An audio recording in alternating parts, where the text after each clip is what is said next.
Nuevamente, amigos, escenario social, un espacio generado para nuestra ciudadanía y para la conversación. Fíjense que quedamos en el bloque anterior hablando un poco de orden público, con eso terminamos, ¿cierto? Y a partir del orden público, insisto, reprochables son los saqueos, reprochables son los incendios, reprochables el vandalismo, pero sin embargo nos damos cuenta que existiendo una tremenda crisis, una profunda crisis de institucionalidad, una profunda crisis en el régimen presidencialista que no ha dado el ancho, una crisis profunda en la Iglesia, una crisis en Carabineros, una crisis en el Congreso.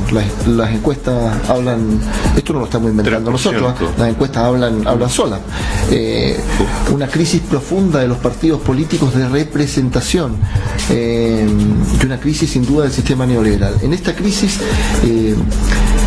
sabiendo de que los tribunales de justicia, que son uno de los poderes del Estado, ¿cierto?, debieran deliberar o debieran sentenciar actuaciones delictuales, ajustándose precisamente a este principio reflexivo que tiene que ver con la imparcialidad, nos encontramos con desempeños como los de la magistrada Andrea Acevedo, donde sin perjuicio de que en el fondo y siguiendo la línea, ¿cierto?, de lo que fue su determinación con respecto al carabinero que conducía el camión, que terminó atropellando a esta persona que salía del estadio en Santiago después de un partido de fútbol, agregarle elementos personales, prejuicios valóricos, da la impresión que eso no ayuda mucho y en nada, creo yo, Alfredo, ¿no? Sí, bueno, mira, yo creo que las declaraciones de la jueza, bajo mi punto de vista, quizás no son las más adecuadas. Existe un viejo axioma que dice que los jueces hablan a través de sus fallos, a través de sus sentencias. Incluso viene de larga data, ¿no? Judice se dice et loceri ad sententias tu suas. O sea, los jueces hablan por sus sentencias, por sus fallos.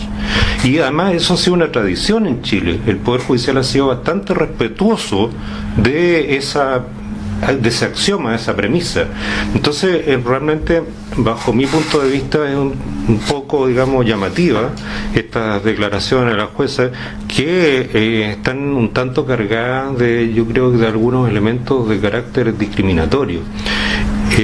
Pienso que cualquier persona que pierda la vida en este país, por lo menos esa es mi convicción, cualquier persona, sea hombre o mujer, sea viejo, sea joven, sea civil, sea de la Fuerza Armada, sea carabinero, sea manifestante, para mí es una tremenda tristeza y una tremenda preocupación. Entonces yo creo que cualquier persona que pierde la vida, digamos, es un hecho lamentable en este país. Creo que la jueza debió haber correspondido a este viejo axioma. Los jueces hablan a través de sus sentencias y de sus fallos. Las opiniones personales podrá tenerlas como las tenemos todos, pero una persona que es agente del Estado tiene que hablar en esa condición, en esa calidad. Bueno, lo que no impide que en su ámbito privado pueda expresar la opinión que estime conveniente. Sin duda. Esa por lo menos es mi convicción. Sí. Ahora hay una cosa que no hay que dejar pasar, porque cuando la jueza hace todo este relato, ¿cierto?, en la sentencia, ella dice, claro, que al carabinero no le están tirando flores y por lo tanto cualquiera reaccionaría de una manera similar, tratando de escapar y de que el vehículo no se dañe ni los ocupantes del vehículo.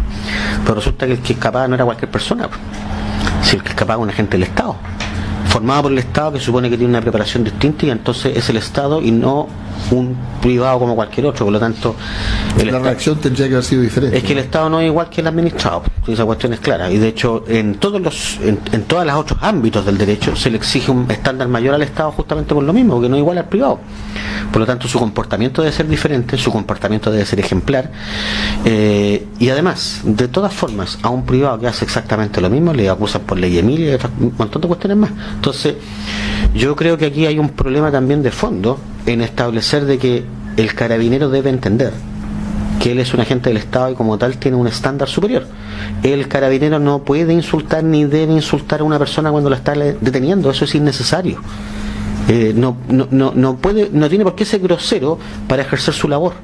Ya está limitando, perdona, mira, me acordé de algo, ya está limitando profundamente uno de los bienes jurídicos que protege la Constitución. La Constitución dice la vida, la libertad, el patrimonio. Ese es el orden de protección, ¿cierto? Genérico que tiene nuestra Carta Fundamental. Pero además, cuando uno insiste con esta cuestión de los protocolos, mira, y voy a tocar el tema de Antofagasta a propósito del furgón que le tiraban la molotov dentro, ¿cierto? Sí. Yo encuentro lamentable que haya ocurrido eso, es condenable absolutamente, pero hay una cuestión que no podemos dejar pasar, pues ¿cómo es que abrieron la puerta? O sea, que no hay un protocolo para dejar la cuestión con pestillo, como cualquiera en su sano juicio, si ve que hay algún barrio peligroso, deja los vehículos con pestillo cuando va manejando. Y los carabineros aquí le abrieron la puerta con tanta facilidad para tirarle la molotov dentro. Entonces, ahí hay clara evidencia de la incompetencia. Esto ya es incompetencia, esto es desidia. Si hay 20 cabros chicos aquí haciendo tiro al centro todas las noches, ¿cómo es posible que el carabinero no pueda ser capaz de detenerlo? Y sin embargo siempre tenemos detenidos o lesionados en las manifestaciones, y es porque hay incompetencia, absolutamente incompetencia. Carabinero hasta aquí se ha convertido en ejército pretoriano y no entiende cuál es su función. Cuando tú entrevistas a algunos carabineros y encuentran que es normal desnudar a una persona, es que no saben cuál es su trabajo, es que no tienen la formación apropiada en derechos humanos, es que, insisto, aquí hay un amplio rango de cosas que hay que empezar a cambiar. Y claro, no hay que hacerlo contra Carabineros el cambio, es con Carabineros. Ellos son parte de la sociedad y tienen que entender que hay cosas que están haciendo mal y las tienen que mejorar, pero no por eso vamos a quedarnos sin policía, porque alguien tiene que hacer el trabajo. Tal vez no en esta forma, tal vez no con esta institución, tal vez la misma pero mejorada, pero es una reflexión profunda que hay que hacer. Sí, es un poco lo que hablaba Alfredo, que tiene que ver ya lo más básico quizás con la preparación. Habían estudios, yo recuerdo, ¿cuándo se implementó la reforma procesal penal en Magallanes? En el año 2002. ¿No? Bueno, tú fuiste uno de los pioneros en la institucionalidad de lo que es el Ministerio Público. Aunque haya gente que no lo quiere reconocer, yo me hago cargo de lo que estoy diciendo, pero hay que reconocértelo, Alfredo, eso, ¿no? Muchas gracias, pero mira, el tema, la reforma empezó el año 2002. O sea, específicamente a mí me tocó ingresar en abril del año 2002 y junto con el fiscal regional de aquella época, que era don Pedro Corti, no existía nadie más, éramos los únicos dos personajes, e implementar todo lo que es el tema de recursos humanos, el funcionamiento de la institución, y la reforma en sí empieza en diciembre del año 2002. Déjame hacer un paréntesis, mira, porque lo que yo quería decir... La aplicación de la reforma, no te olvides que esto fue gradual en, diferentes partes del país. Pero pienso en Magallanes porque evidentemente este programa fundamentalmente implica, digamos, o trata de buscar espacios en nuestra ciudadanía magallánica. Pero ¿por qué tocaba el tema del 2002, el inicio del Ministerio Público aquí en Magallanes?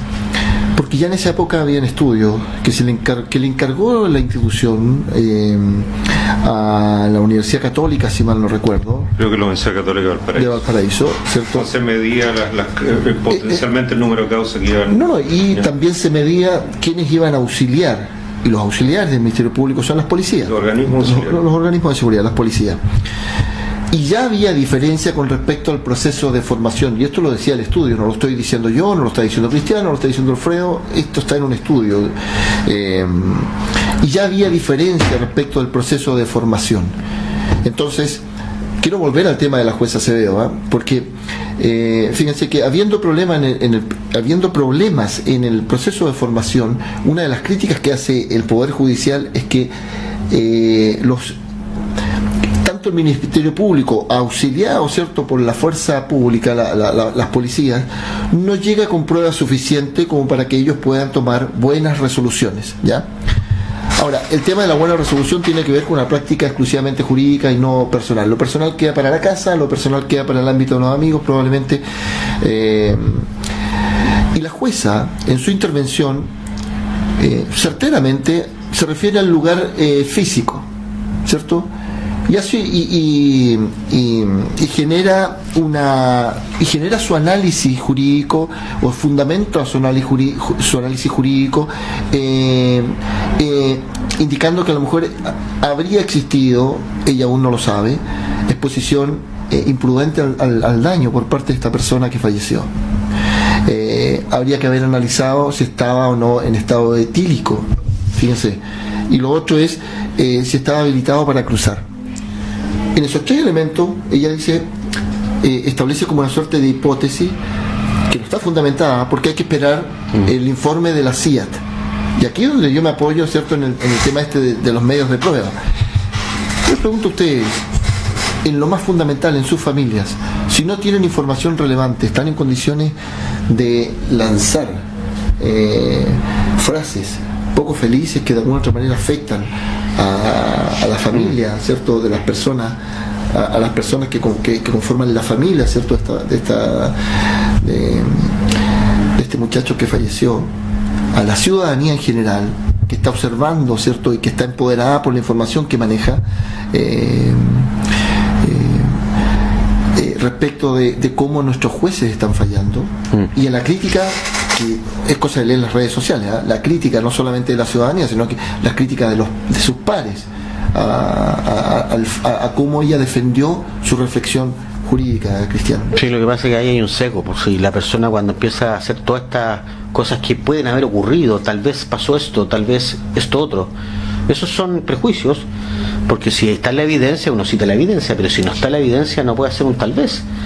Entonces es lo mismo que pasa cuando se toca el tema mapuche, también hay una discriminación, ya se presupone que son violentos. En el caso de, porque el barrista era Colo-Colo, ya se presupone que está ebrio, porque era una barra, entonces hay un presupuesto injusto, hay un presupuesto mal hecho, y además, como aquí Alfredo señala, los jueces tienen que hablar a través de la sentencia, y eso implica un estricto apego a sancionar en función de las leyes y las cuestiones que realmente están probadas, no a prejuicios, ni a supuestos, ni a doctrina, ni a morales. De manera que hay un principio aquí que se está fallando, y es el debido proceso y la interdicción de la arbitrariedad. Eso no puede ser, porque lo que se le exige como estándar al Estado, y la justicia es parte de lo que es el Estado, es que tenga un comportamiento razonable, estándar, y no que exista una justicia para algunos y otra justicia más severa para otros. Prueba de ello es cómo se tratan los delitos económicos. Prueba de ello, aquí está lo que estamos viendo en la jueza, cómo ella hace estas reflexiones solo porque ve el escenario, ve el ambiente, ve quiénes eran los intervinientes, pero si aquí lo que ocurrió es que mataron a una persona, y el que lo mató, que lo atropelló, no lo auxilió y huyó del lugar, y eso ahí está sancionado en otra ley, que es la ley de Emilia. El carabinero, perdona que te interrumpa, Cristian, el carabinero en su relato señala que él estaba estacionado y recibió la orden, cuando empezó a ser agredido, recibió la orden de que se retirara del lugar. ¿Eso es sinónimo de huir de... Pero él cuando él atropelló a la persona, huyó. Por eso quise intervenir en lo que si da lo mismo la orden que haya recibido. Oye, esto es lo mismo cuando dicen, no, es que yo tuve la orden de matar. ¿Qué orden de matar? Por Dios, si el que mató es tan culpable porque me dio la orden. Si las personas son racionales. Y por último, si la persona está armada, ¿por qué no se rebeló en contra de la persona que le está dando órdenes? El proceso de reflexibilidad y en la formación probablemente, y aquí quiero tocar un poco el tema de lo que significa la policía. Lo que pasa es que, mira, uno no puede hacer caso a órdenes estúpidas y absurdas y órdenes ilegales. No porque uno sea un subordinado tiene que hacer caso a que, bueno, hay que expropiar los dineros, hay que robarse la plata, hay que no pagar los impuestos. Esas cuestiones son delitos. Yo no voy a ser cómplice, uno tendrá que denunciarlo, renunciar, no sé, pero no es excusa que recibió la orden de abandonar el lugar. Eso no es excusa. Bueno, ahora aquí hay un tema más profundo, ¿no? Cuando tú estás frente a un delito de este tipo o de otros, digamos, que están catalogados en nuestro Código Penal, existen 3 verdades, ¿no? La primera, lo que realmente sucedió. La segunda, la verdad histórica. Y la tercera, la que establece el juez en base a los medios de prueba que tiene a la vista. Que se va a reconstruir, que es la verdad jurídica. Claro. Entonces, el tema es bastante delicado, y sobre todo cuando uno escucha este tipo de intervenciones. Pero esto me recuerda a mí un famoso libro que salió recientemente en Argentina, que se llama La justicia mediática, es de un famoso abogado y profesor argentino. La justicia mediática cuando los periodistas quieren ser jueces o cuando los jueces quieren ser periodistas. Entonces aquí estamos, digamos, ambas cosas son perniciosas para mí, bajo mi punto de vista, pero yo creo que si bien es cierto la justicia es un ideal, es cosa de ver, digamos, las informaciones, las entrevistas, directa, las redes sociales, la opinión de jóvenes, que a uno incluso lo paran en la calle a preguntar, oiga, don Alfredo, ¿y cómo tal cosa? Yo soy profesor, además tengo alumnos que me preguntan. Entonces hay suerte, como la justicia está vista como un ideal, que a eso tenemos que propender, existe un desconcierto en la ciudadanía con este tipo de situaciones. La propia presidenta de los magistrados a nivel nacional, la magistrada Piñeiro, si no me equivoco, sí, ha hecho declaraciones al respecto. Sí, creo, fíjense que a propósito de la existencia de esta policía, como tú bien decías, Alfredo, uniformada, esta policía militar, y aquí viene lo que también tú conversábamos contigo, Cristian, el cumplimiento de la orden, ¿cierto?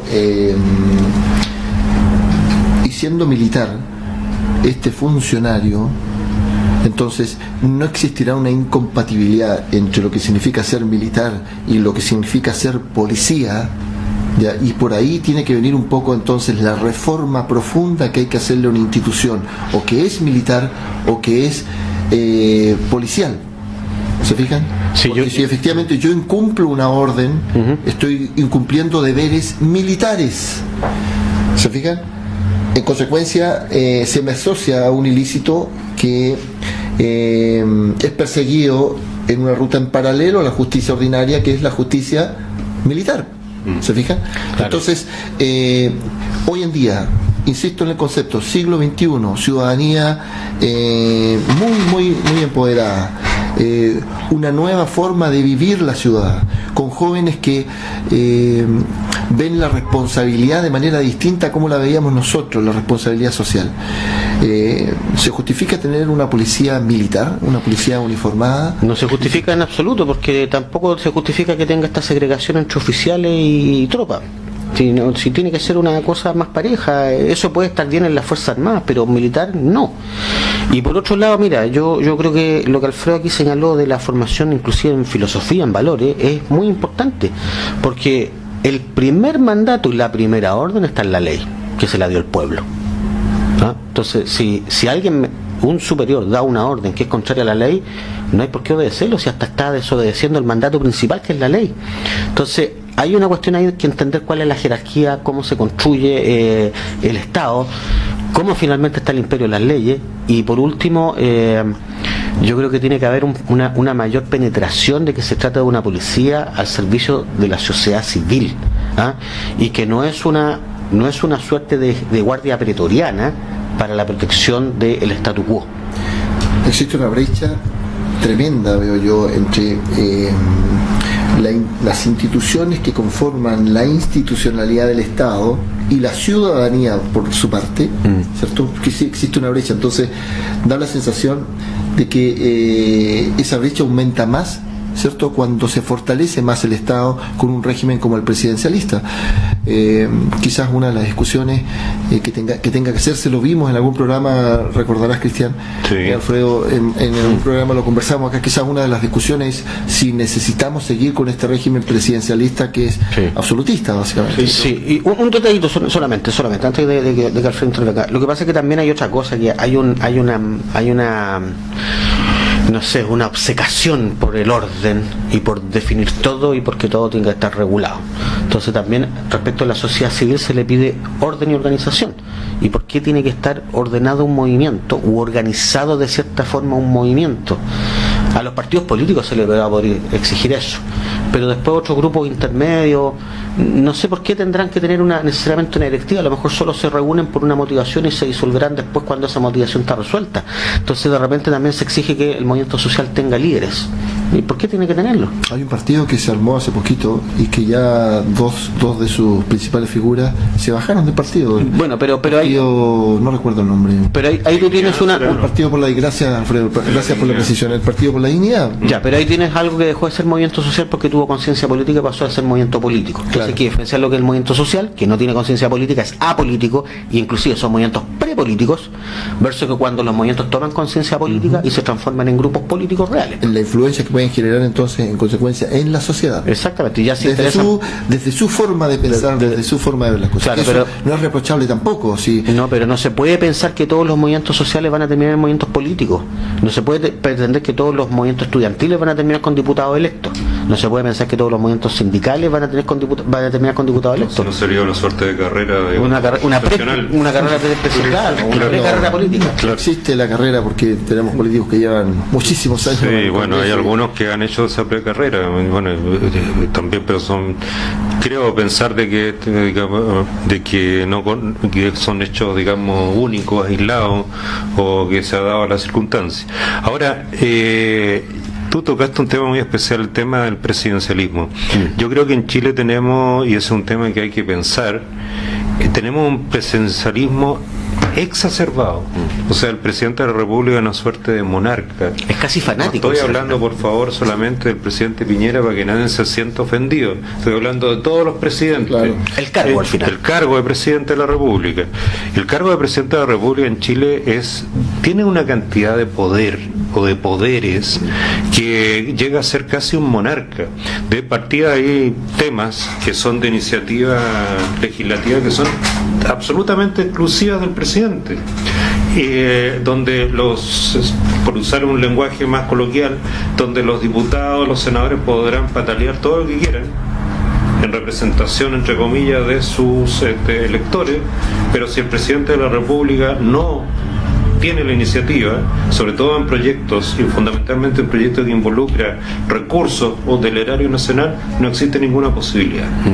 Y también tenemos un tema nosotros, aparte de eso, con una cierta crisis, aparte del presidencialismo, que exacerbado a mi juicio, que es una cuestión que habrá que revisar a la luz de una nueva constitución. Tenemos también una verdadera crisis del sistema representativo. Congreso. Al Congreso. También habrá que pensar y también habrá que buscar ejemplos. Solamente les cuento lo siguiente. En Suiza, que es un país que tiene muchas bondades, existen... Y debe tener defectos también, como nosotros. Por supuesto, como toda sociedad, pero existen en 3 cantones de Suiza, son una suerte de provincias, digamos, departamentos, ¿no?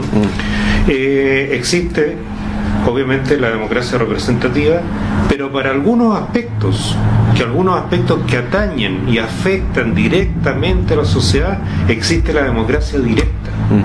¿Qué significa eso? Que los propios ciudadanos votan por el presupuesto, en ese caso en estos cantones, y por situaciones que los afecta a ellos directamente.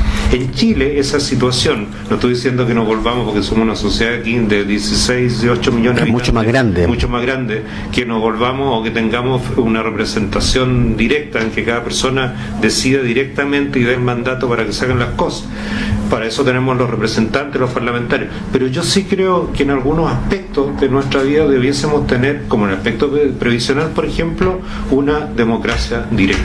Donde los ciudadanos se pronuncien. Sí, a propósito del concepto de democracia directa, solamente nos queda poco espacio en el programa. Perdón, quisiera consultarte algo dijiste en algún programa también, Cristiana, y me pareció muy asertiva tu reflexión. Por eso te pregunto, quisiera a lo mejor algo señalar con respecto a si necesitamos un sistema bicameral, muy brevemente. Bueno, no solamente la pregunta presidencial y a lo mejor un primer ministro y un presidente, también puede ser preguntarse sobre lo bicameral o unicameral, claro. Pero también preguntarse sobre otras cuestiones como esos órganos autónomos, sí, como la Contraloría, si deben ser colegiados. La Contraloría, la Fiscalía, la Contraloría. Claro. Autónomos, claro. Autónomos está bien, pero autónomo con una sola persona o autónomo colegiado, para que la cuestión también esté un poco más diluida. Sí, claro, claro. Y lo otro, el cruce de poderes. Bueno, y por otro lado también los gobiernos regionales, yo creo que son importantes. La descentralización de la cual los gobiernos que van a... O sea, hay que sincerarse si va a ser desconcentración o descentralización, pero sincerarlo y ver entonces qué es lo que va a haber. La autonomía para los municipios, mayor o más atribuciones, no sé. Antes de irnos, Cristian o Alfredo, ¿es necesario postergar la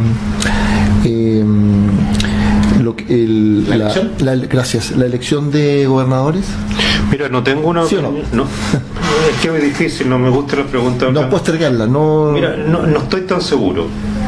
Porque la verdad las cosas que yo creo que justamente en la crisis que estamos necesitamos más democracia y profundizar la democracia. Yo creo que bajo ese punto de vista entiendo que no es necesario. No tiene que postergarse. Muy bien. Cristian.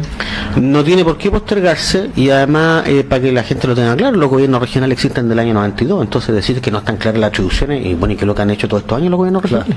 Claro. O sea, creo yo también que no es necesario que se postergue. Es un ejercicio democrático. O sea, si se va a postergar algo, claro, o que se elimine entonces derechamente el cargo de delegado presidencial. Claro. Ese cargo de delegado presidencial nadie lo entiende, porque va a ser como una suerte de poder detrás del trono, un señor medio incógnito que va a representar al presidente de la República. En términos protocolares, la verdad que está bien nebuloso. Fíjense que y en términos protocolares está por sobre la figura del gobernador, se fijan, solamente en términos protocolares. Bien. Bueno, lo más probable es que el gobernador sea el que designa al delegado, por si en un régimen así lo que prima son los poderes políticos, y al final las ternas que se presentan van a estar influenciadas por los votos que se tengan detrás. Muy bien. Gran programa, gracias por las apreciaciones, Cristian, gracias Alfredo. Esto es Escenario Social, diseñado, como decimos siempre, para nuestra gente, para esta ciudadanía que se encuentra empoderada, de manera que podamos integrarla a este diálogo, de manera que pueda ser oída. Nos vemos en el próximo programa. Muchas gracias. No, gracias. Polar Comunicaciones, radio, televisión e internet presentó Escenario Social, un espacio para el diálogo ciudadano. Conduce Manuel Águila.